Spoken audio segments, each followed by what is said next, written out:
Hi there, Davey Cretin for Cretin Classics. Just want to do a video. It happened a little over a week ago. The time I'm filming this, maybe a week and a half ago. I want to talk about Rush at the Juno Awards in Canada. This is the revamped, reformed, reconfigured lineup of Rush. And of course, you have Alex Lifeson on guitars.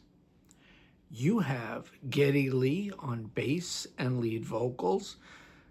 The next two members are listed, as far as we know now, as touring members. Anika Niles on drums and percussion, and the gentleman by the name of Lauren Gold on keyboards and backing vocals. Both listed as touring members of the band, not official members of Rush. That is now just Geddy and Alex.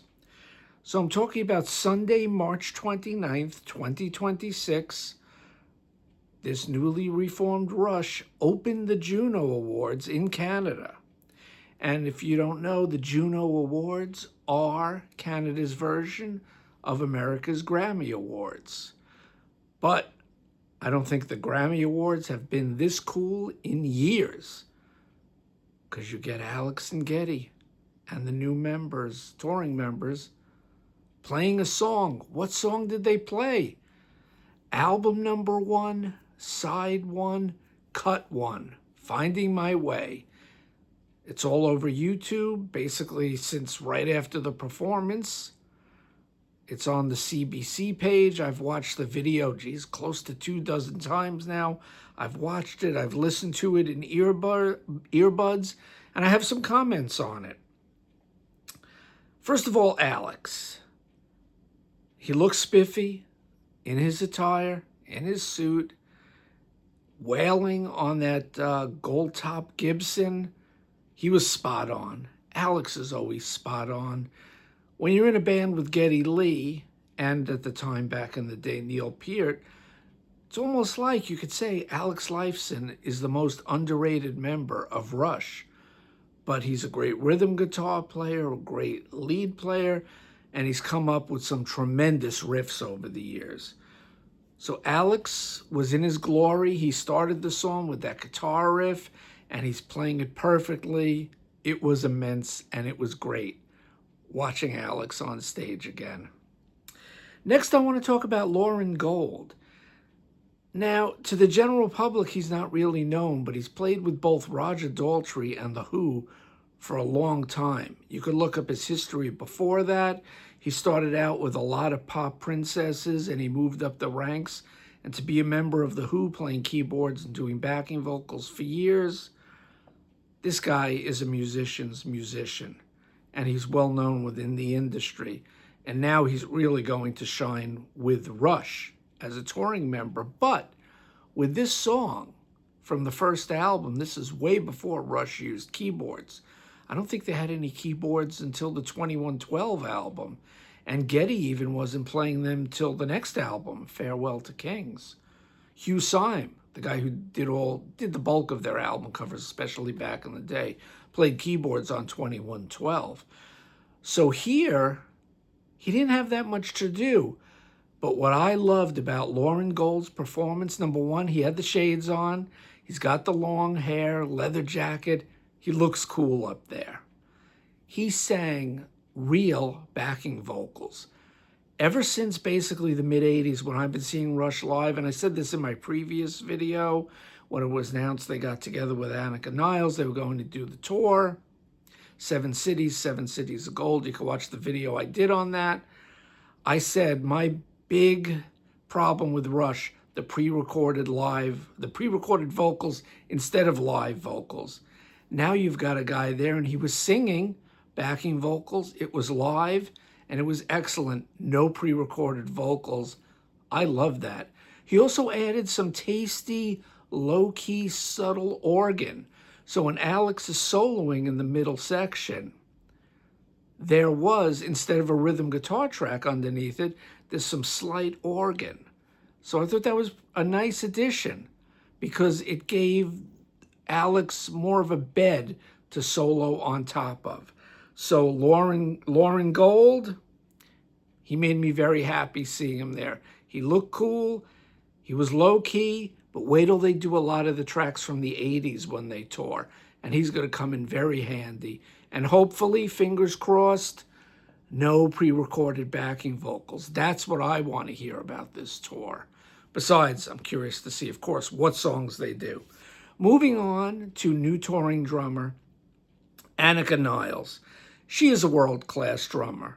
Anyone who's seen any of her YouTube videos, and she's been on YouTube, if I saw correctly, since 2012. So for 14 years, she's been on YouTube. She's from Germany. She played with Jeff Beck. She's made 3 records on her own with her band Neville. She could play. And anyone who says she can't play is absolutely wrong. And Geddy and Alex wouldn't hire a subpar musician. Now, in this song, first of all, she wasn't even really illuminated or lit up until almost 50 seconds into it. It was all just the focus was on Alex's guitar work and Geddy singing the beginning. I'll get to that in a moment. Then when the screens lit up behind them and they showed the old images of Rush, including Neil, it's all a big tribute to Neil Peart, and it's good that they're doing this and tributing their fallen comrade. That's when you saw Anika about 50 seconds in. She played her ass off. Really good drummer. She made the song her own. She didn't copy John Rutsey, who originally played drums on Finding My Way. She didn't copy Neil. She made it her own. She added some cool cowbell in the middle. I liked her China work throughout the song, and her fills were really good. Her kit was multicolored when they got behind her. You saw that almost each drum head was different. So it's a flashy, different looking kit. But it was very cool. So kudos to Anika Niles. You performed amazingly. And now anyone who said, oh, they got a drummer, it's not a famous drummer, this lady could play. Bonus points for her. Now let's talk about Geddy. Geddy Lee, in his early 70s. On the bass guitar, he's still a monster. He's had a long time off since they toured. He must have worked with a vocal coach because to me, he sounded great. He was hitting notes he hasn't hit in years. Now, maybe this is a one-off. Will they do this song every night when they tour? I don't know. Will they rotate it in and out?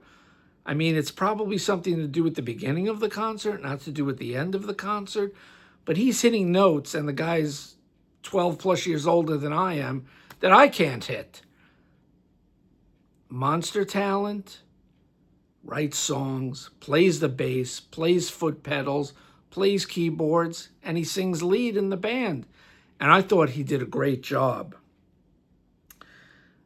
His bass work was faultless, I wrote down. And during the instrumental bits, when he wasn't singing at the microphone, he's prowling the stage like the peacock he is. He's strutting, he's rocking out. Does he sound a little different? Of course, he's not 22. This is 50 years on since their debut album, more than 50 years on. So the guy's going to sound a little different, but I think he acquitted himself quite well. Now, all in all, sterling performance, I would give it an A. Now, I've seen a lot of YouTubers talking about this performance. Most people loved it, few people didn't like it, whatever. The one thing that no one brought up is at the end, very end of the video, that the CBC, the Canadian Broadcasting Company, when they aired the Juno Awards, I think the last person they show on stage as the lights were going down was Alex. Then they flashed to the crowd. There were 2 women. If you're looking at the screen, on the left side, there's a dark-haired woman, and on the right side, there's a blonde-haired woman. I'm wondering, is that Neil Peart's widow, and is that his daughter? I don't know, but nobody's spoken about that. So if anyone knows who those 2 women were the cameraman filming them because they're Neil's relatives, his next of kin, were they just showing them because they're pretty ladies in the crowd? I don't know, but I'm very curious. If you know, please put in the comments below who are those mystery women at the end of the video? So this has been my review of Finding My Way, Rush live at the Juno Awards, and I think they kicked the awards off in fine style.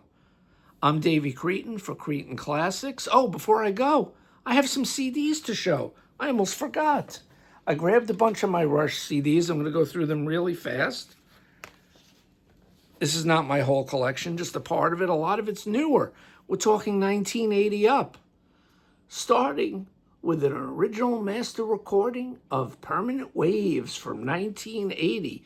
It's a limited number. It's number 4652. Probably can't see that, but it says it right there.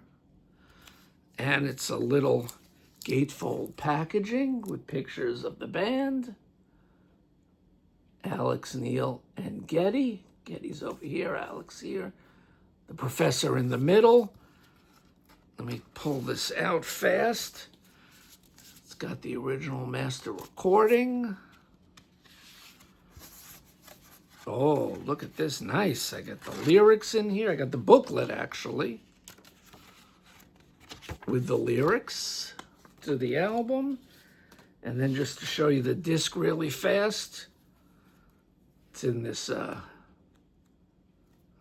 has it ever, oh, there it is. I don't know if I've ever played this. Whoa, really nice. Very cool. Rush Permanent Waves.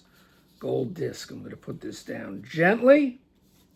Next, I have a CD DVD set of, from 1981, The Great Moving Pictures.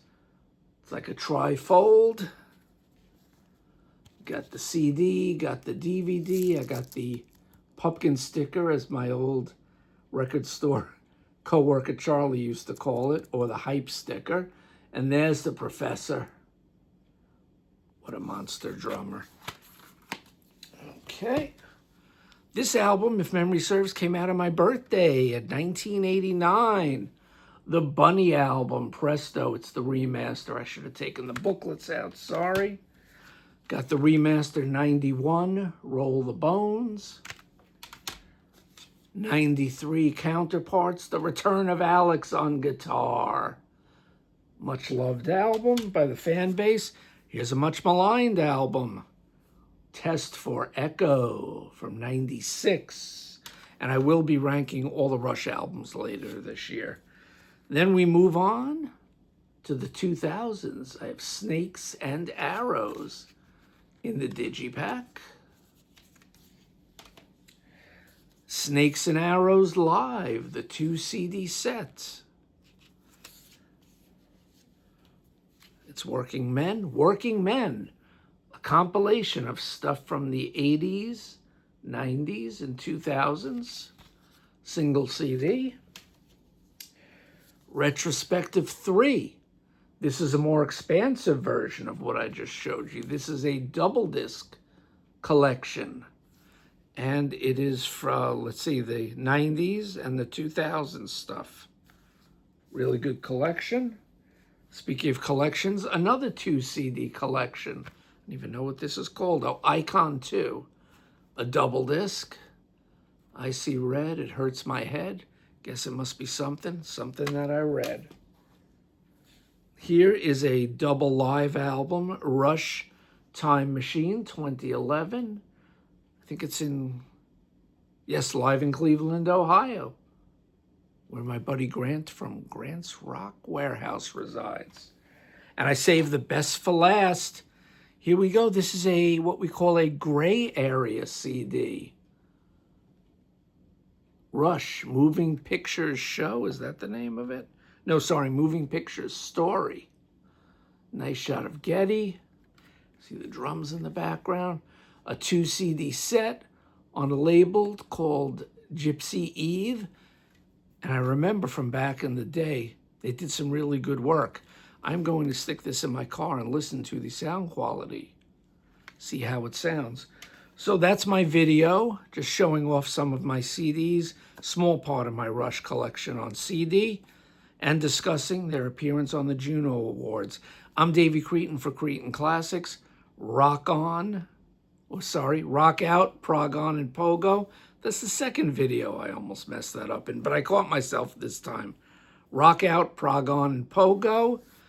I'm going to have another video up soon. Thanks for watching, everyone. Take care, and I'll see you in the next video sooner than you think.